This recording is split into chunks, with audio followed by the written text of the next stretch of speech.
In 2022, I played 28 games. That's more than enough for a new game every other week. And while that may not be as many as some other people, it may not even be impressive to some people, I still think that's pretty impressive, especially since these were live streamed over on Twitch.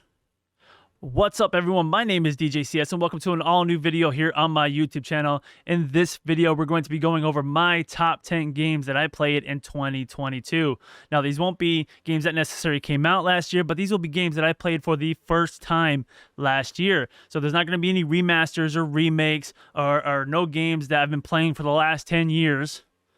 So without further ado, my top 10 of 2022.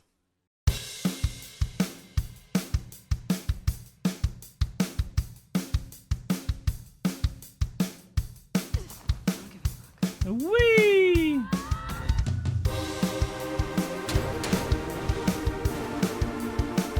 Seriously? How did that happen? What the fuck was that? Yeah, I don't want to set that up. Movie called Cliffhanger. It was like this. You had to climb. She just teleported. Did you see it? Leave him be.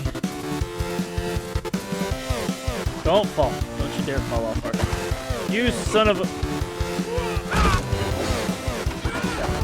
What the fuck hit me? Oh my fucking god.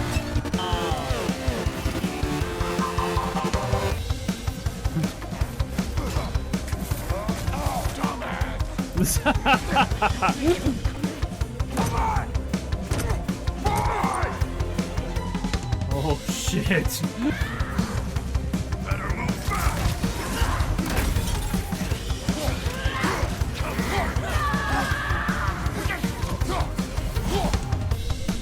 You stupid pricks! Stupid pricks! It's fucked up. My beautiful house! Stupid pricks! See some dancing emotes, guys.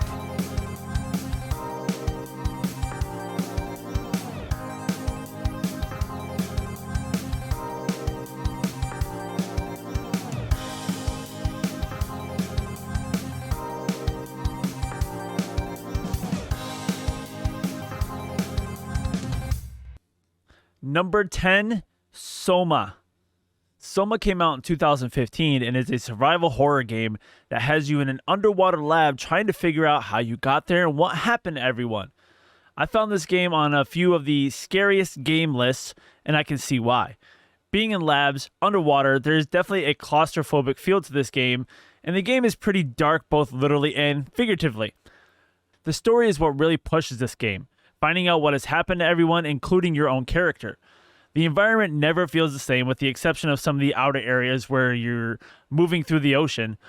But each lab or building you enter doesn't look or feel like the last one you were in. I didn't consider this game scary, per se, but I can definitely see why people would consider it as so. The before-mentioned claustrophobic feel, the enemies you encounter are almost demonic at times. There's no fighting back in this game. You are simply to run and hide and avoid them at all costs. That was one issue I had with this game. They tell you to run and hide in the dark spaces and don't look at them. And there were times where I ran, entered a room and hid, and then the monster would enter and it would be dark and I would be looking away and still get caught. Also, there were times where I needed to go a certain way and the monster would be just camping that area. All in all, I enjoyed Soma, and thus it has earned the number 10 spot on my list. I love how he only comes in here when I'm in here.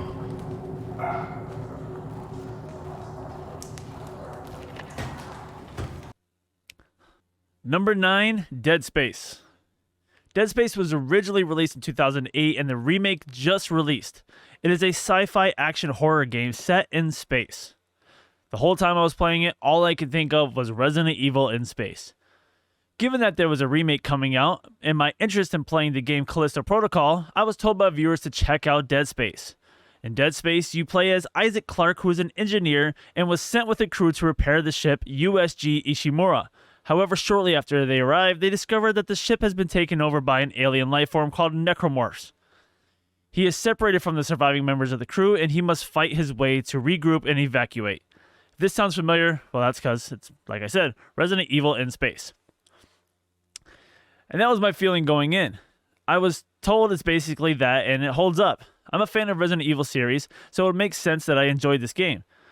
I will say, though, that the enemies do get super repetitive, and you find yourself backtracking and entering the same type of locations, but the action and the story in the game definitely drive it and helped it land at number 9. And from what I've seen of the remake, the remake is completely different, so I'm actually looking forward to playing that as well. Number 8, The Evil Within 2. Lots of horror games on the list.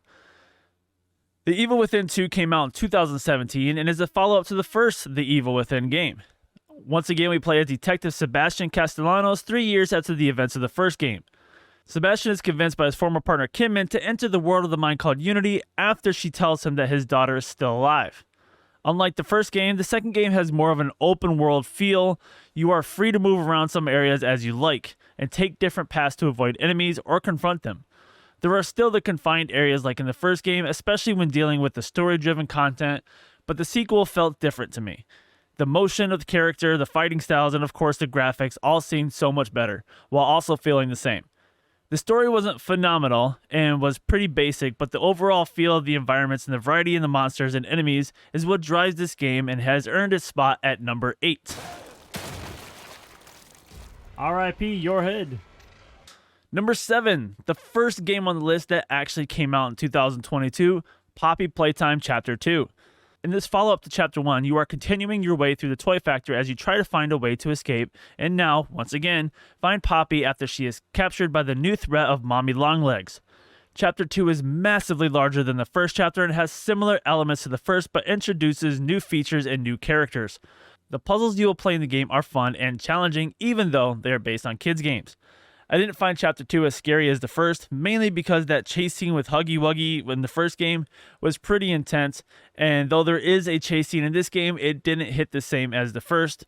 Overall, the puzzles, new features, and story pushed this game to land at number 7. Gotta be quick. Gotta be quick. Number 6, Horizon Forbidden West. As the follow-up to Zero Dawn, you once again play as Aloy and continue her quest to bring back the AI Gaia. After being led into the West by the potentially traitorous Silence, Aloy finds herself discovering all new groups of people and discovers more about her past. The game looks phenomenal. This was the first game I played that I thought did as good, if not better, with environments than Red Dead Redemption 2. The different areas you go to give the map a massive feel, and when you first look at the map, it doesn't look that big, but it actually turns out to be pretty huge. Everything from mountains to snow to the desert to the jungle and even tropics, the difference in the detail in the environments is stunning. The different groups of people you meet feel different. In the first game, it seemed like everyone had the same design, possibly because there wasn't a variety of groups or tribes. And while the people within the tribes aren't too different from each other in terms of like clothing and hairstyles, but each tribe feels different. The use of color in the game is what separates each character, and the movements of the mouse and body were definitely improved as well as the voice acting. The story, in my opinion, was kind of weak and a bit predictable. I felt there was way more side stuff than actual main story. Sometimes that happens, but you don't necessarily have to do the side quests, but they will definitely help you in the main story as you will get better weapons, better perks, and better gear. Overall, the graphics, the scenery, and the improvements from the first game were what I enjoyed about this game and has it landed at number 6. Fighter. But maybe that's exactly what I need. Cow! Number 5. WWE 2K22. Having not really played a WWE game in a long time, and 2K taking a year off to focus on this game, I was ready to dive back into the ring and be a champion. While I haven't done everything this game has to offer, I haven't played online and haven't really dug into the creator mode for arenas, rings, belts, etc. The create a character story mode in this game, while not original, is good. They finally brought back consequences to wins and losses.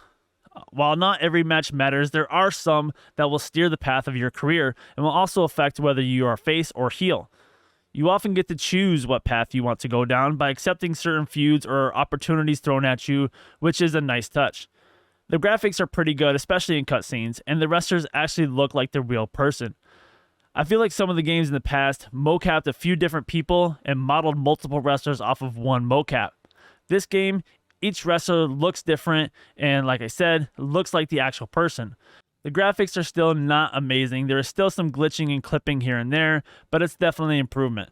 Also, some of the entrances, mainly the women, do seem super generic and repetitive. Not repetitive in the sense that multiple wrestlers have the same entrance, just when they are making their way to the ring, they kind of repeat the same movements and actions.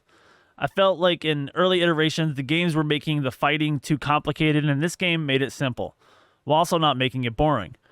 Overall, I really enjoy the created character in the game and the story, being that wins and losses have consequences, being able to choose what story you want to partake in, and the overall feel of the game is what landed it at number 5. My title back. So give me a rematch on my terms. Or Concerto. I'll take out your buddy here. Well, worse than I already have. Fine.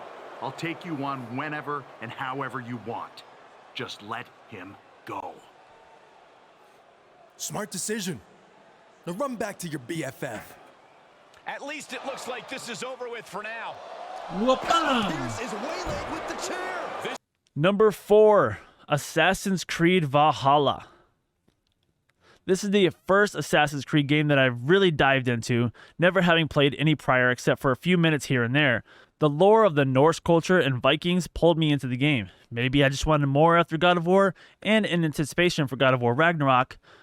But in this game, you play as Eivor, and depending on which you choose, Eivor is a man or woman and has grown up a Viking in the late 800 ADs.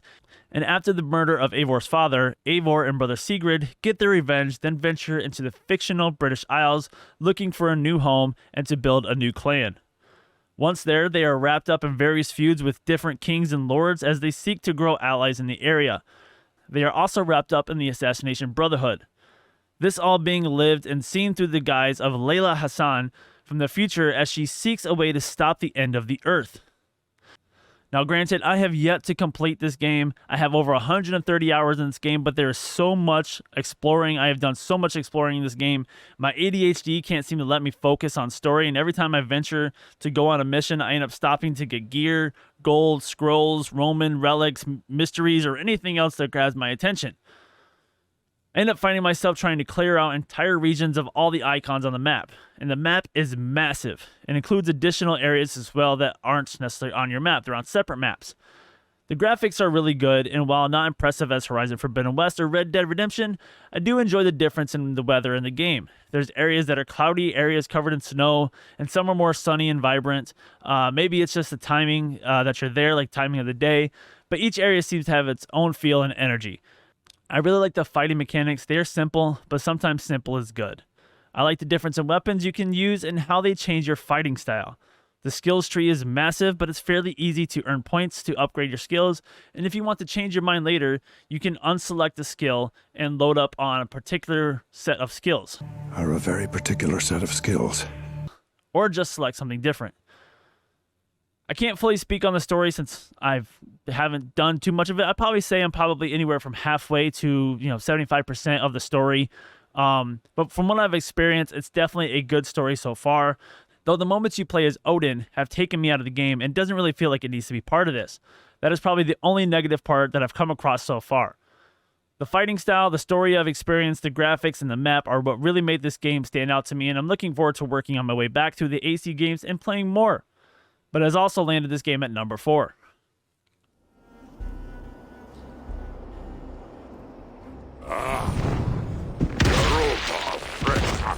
A dragon.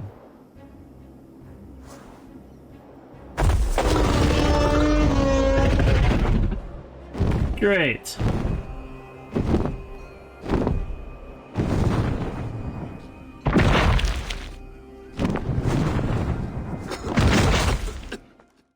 Number 3, by far my favorite horror game of the year, maybe of all time, Madison. Madison is a psychological horror game, and you play as Luca, who has been possessed by a demon, and as you play through the story, you understand why Luca was chosen, and discover his dark family past. The game looks amazing, and while not groundbreaking, it uses sound and imagery really well. I made a video on how scientists have found this to be the scariest game of all time, and it definitely is up there. Visage is considered one of the scariest games by many people, and this has a very similar vibe. It may actually have originally inspired Visage, but isn't as difficult, and that can actually add to the horror of the game. If you're frustrated because you can't figure out where to go and what to do and you keep dying, like you can and I did in Visage, it can really take the scares out of it. I've talked to many people who have played Madison, and they said they couldn't play it for more than an hour, or they couldn't even finish it because it was just too scary. Overall, the story isn't phenomenal, and the acting isn't great, but the horror of the game has got this game to number 3.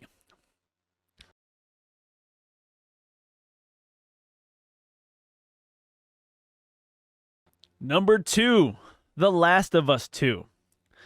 This game picks up where the first ends after a time jump. Ellie is older now, and she and Joel live in a safe community in Jackson with Tommy and many, many more people.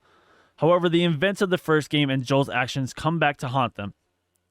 This game does character development really well, not just for the main characters, but the side characters as well. There's so many characters in this game that they give a backstory to, and you see their side of things and why they are the way they are and what motivates them. Sometimes that can be boring and no one cares, but this game makes you care about them, or at least it did for me. The graphics are amazing and the voice acting is phenomenal. I did have an issue with the fighting style, but that's just because I suck at that kind of stuff sometimes, so that's on me. There's not much in the difference between weather styles. There is snow, rain, and a few sunny moments, but the scenes in the game are amazing. There are so many different locations you go to, and for it not to be entirely free roam, it works really well. The story of this game is amazing and kept me wanting to play more.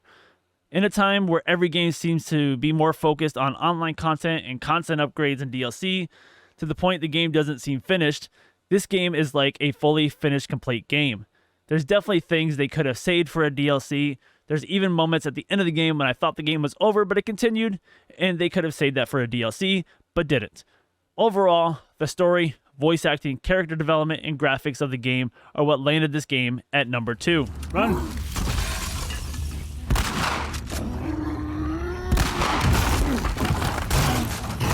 God damn it.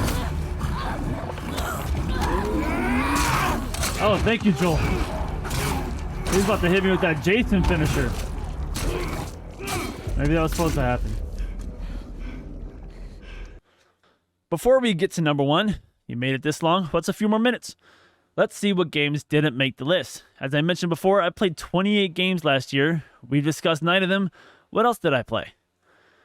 Find Yourself and From the Darkness. Both playthroughs are available here on YouTube. These are 2 indie horror games that were good, but weren't that long, and because of that, they didn't quite make the list. In the same boat, Summer of 58 and Don't Knock Twice, 2 more indie horror games that were good and also here available on YouTube, but there wasn't much to them. The scares were good, but few and far between, and my chat actually made these games creepier than the actual games. And they too were not long games.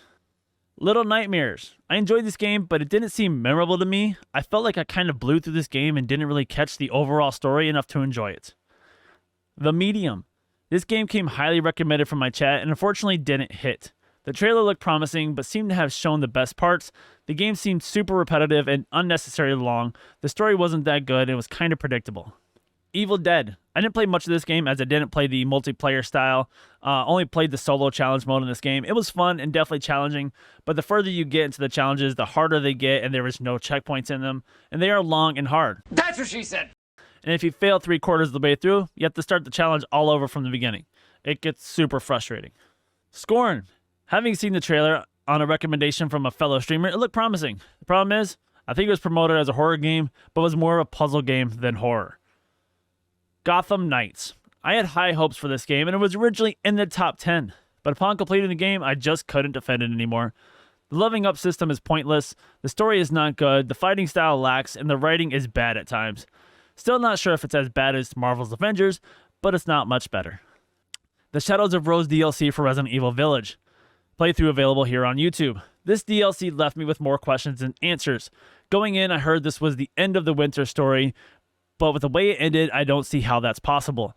The overall arch of the DLC wasn't that great, and introducing powers into the Resident Evil lore as our hero is what made people hate the movies. It didn't seem like Resident Evil, and thinking about it, it reminded me of the Medium. The GTA Definitive Edition, GTA 3, Vice City, and San Andreas. I played these games simply for the updated graphics and nostalgia. These games are the same as they were in 2000s, just with better graphics, or not in the case of San Andreas. The glitches that were mostly in San Andreas were comical at times and made for good clips, but when it comes to remasters, these definitely lack. GTA 4. Having played 3, Vice City and San Andreas, I continued the retro GTA games with 4. I played this once before and didn't really remember much about it. Still actually working on finishing it. I'm actually having issues with the Rockstar Launcher version of GTA 4. It won't let me do the last mission. There's some kind of glitch. But nonetheless, the goal is to finish the story and play the DLCs, which I have never played before. And of course, GTA Online with the new PS5 version, and Red Dead Redemption 2, working on my second playthrough, doing low honor this time.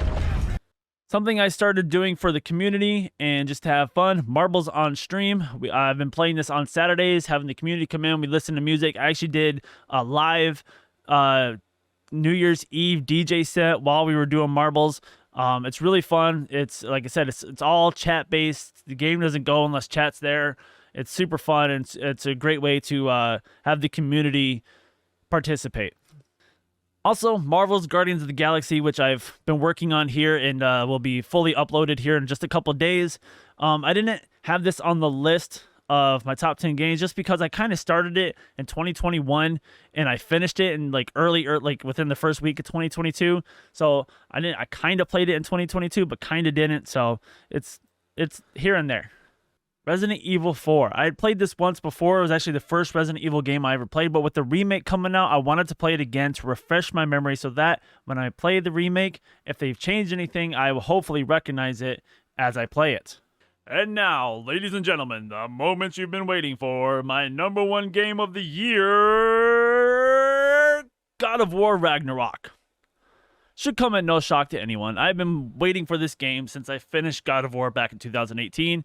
This game takes place 3 years after the events of the 2018 game, which have led to Fimbulwinter in the beginning of Ragnarok.